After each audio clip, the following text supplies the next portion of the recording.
here with MMA superstar and former UFC champion, Frank Mir. Frank, thanks so much for joining us. So how's the training going for your upcoming fight? Good. Yeah? Yeah. What's the coach that you're working with these days? One of the guys' name is Carl Prince, James Horn, and then Robert Drysdale. Oh, nice. And John Wood too. Nice. So John Wood, you know, from Michigan. Yeah. So are you training out of Vegas right now? For this fight? Yeah. And what's the schedule like? Are you going twice a day or what? No, I'm actually, well, I go twice a day, but I only train once hard. The other time is skills training, and actually my intensity of my training, I've actually started spreading it out a lot more. There's times where both training sessions are not hard, just nice. Because I'm getting older. Yeah. I'm finding that, you know, injuries and being burnt out are more of a detriment than being undertrained. Yeah. How is the body these days? Are you feeling pretty good? You got any injuries you're catering to, or you're pretty good? It's just same old. I mean, everybody's beat up and has injuries. Nothing major than knee surgery. Well, that's good. It's getting light. Yeah. And I mean, right now for our podcast, we got a lot of people out there who are, probably thinking the same thing I am.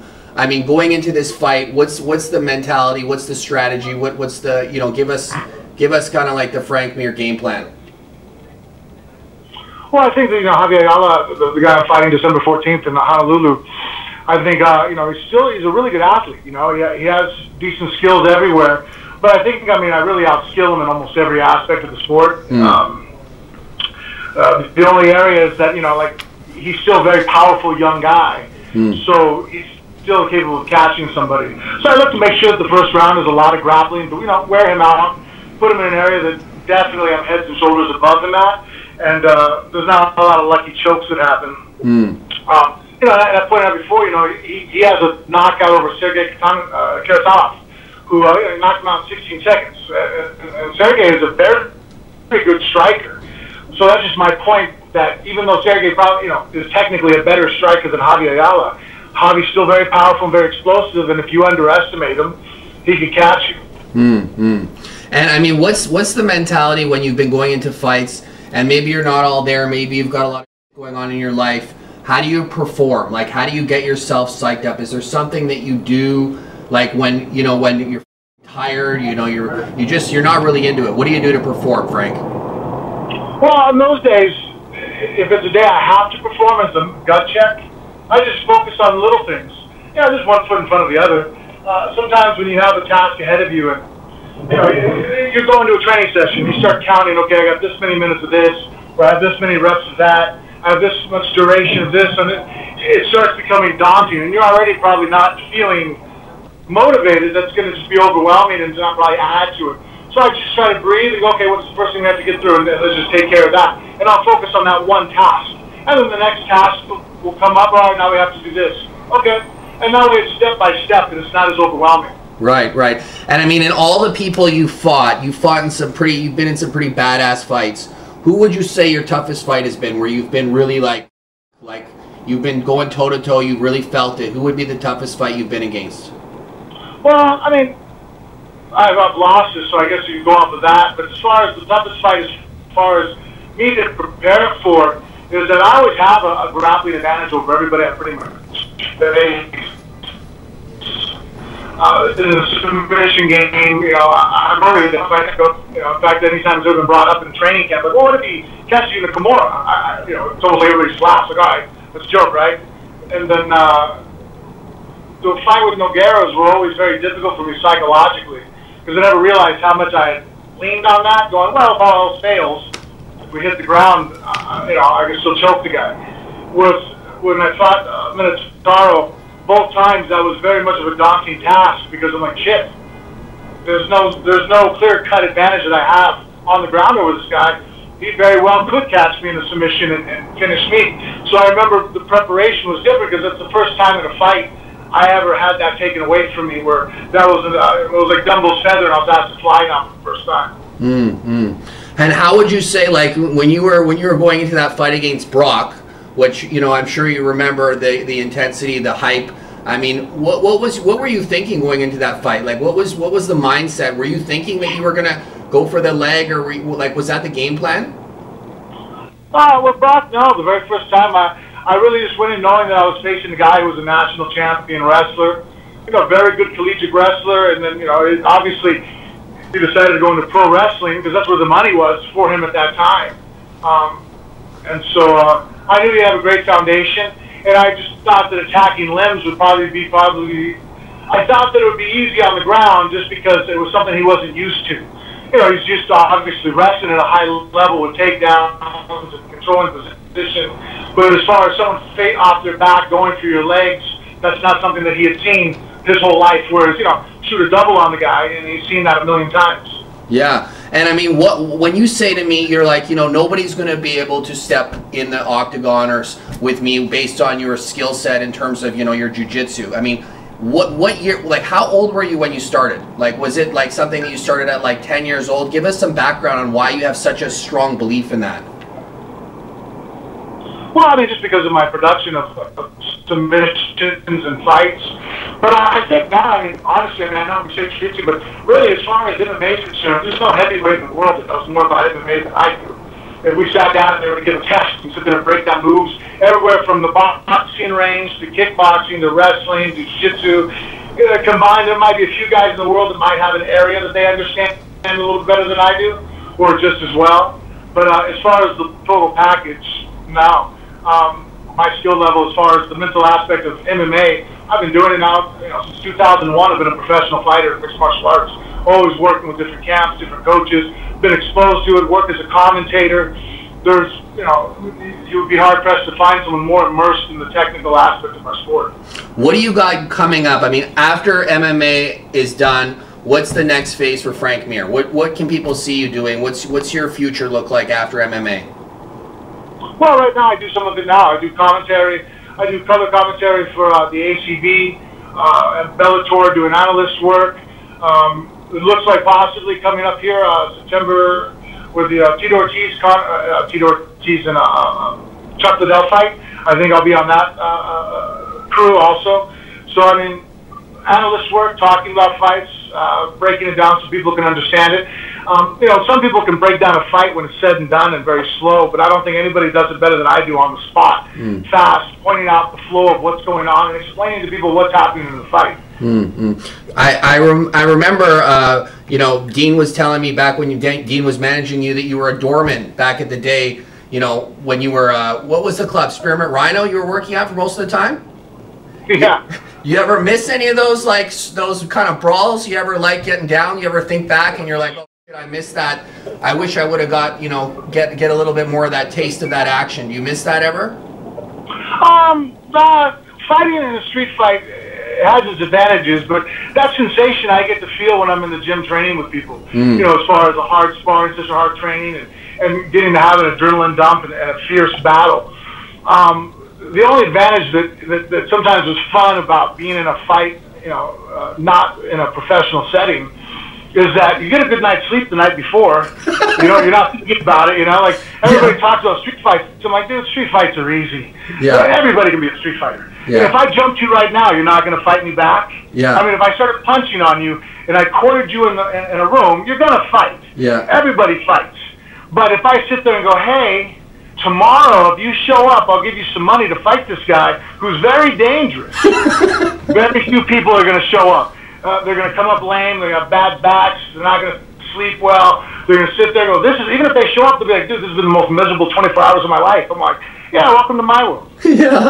Yeah. So, I mean, right now, going into this fight, I mean, would you say that you're probably in some of the best conditioning that you've been in, like mentally, physically, or are you going into this fight a little bit like, soft? I mean, give us some insight on your conditioning and the level mentality-wise you're going into this fight with.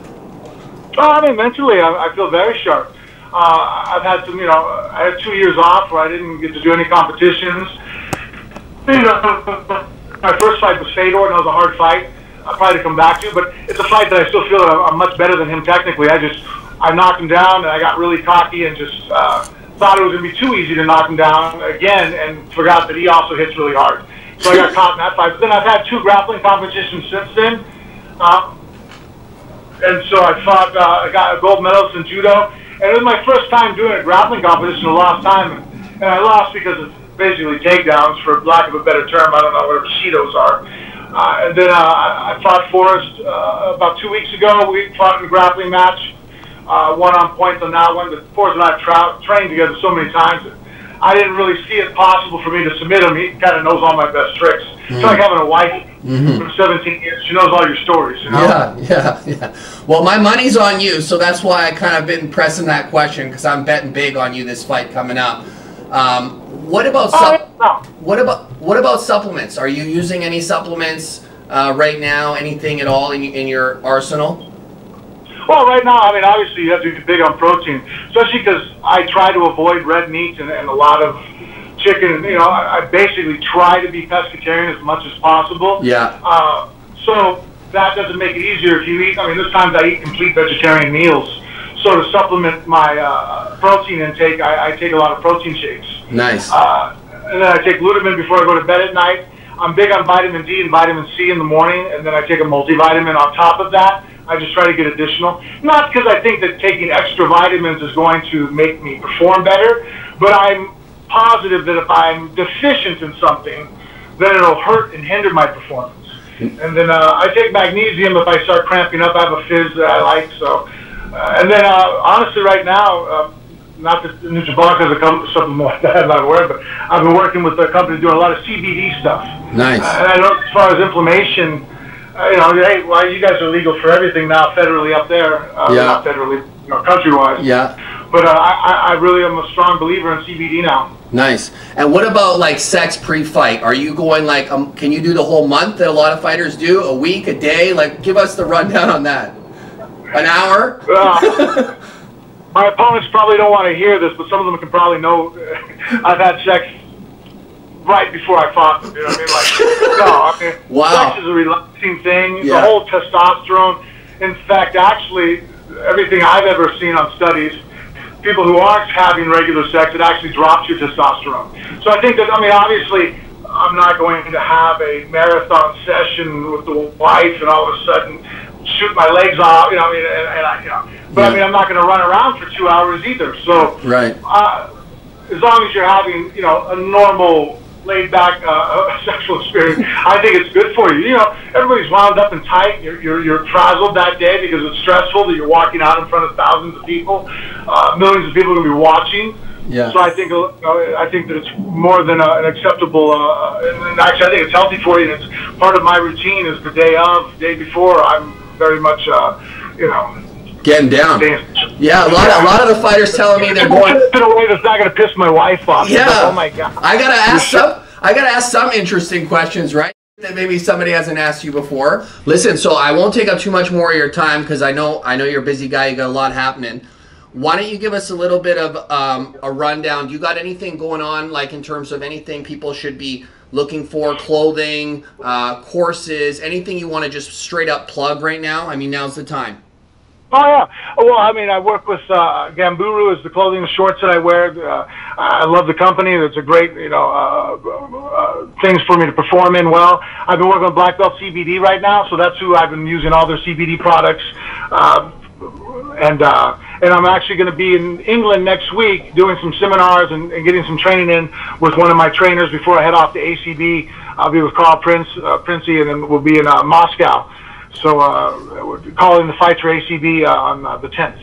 And then what else? Oh, and then, you know, if you guys want to listen to me twice a week, I do a podcast with my own, Richard Hunter and I, Phone Booth Fighting. Nice. So, you know, it's where you can get all your podcasts, iTunes, Stitcher. Nice, nice. Did you have any questions for us, Frank, at all before we wrap up today?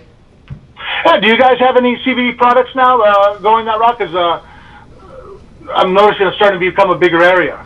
You know, we're working on a few things out here. It's a bit of a process because, you know, we can only have the CBD for, say, Vancouver, right? And then we'd have to have, or not Vancouver, I should say BC. So because our brand is international, right? We'd have to set up a lot of different regulations to be selling the product around the world. So we're looking into it, but it's a bit of a process. All right. Yeah. Anything new you guys have out there? Because I always liked your vegan protein. Yeah. Well, we're working on a protein bar. We got a few new exciting products coming out. We just dropped a new keto product that's basically going to be called Keto Carb. We're about to drop it probably within the next couple weeks. That's pretty exciting. I'll send you a little package after we get off the phone, and you can try some of the new stuff we got going on. Oh, that'd be awesome. Thank you. Yeah, because anything family oriented. Because here's my daughter. Hi.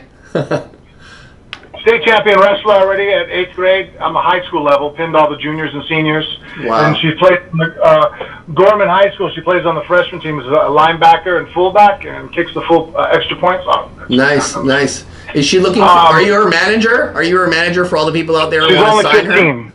So, yeah, I'm her manager. I'll make sure no one takes advantage of her. She's going to learn from all the mistakes that I made.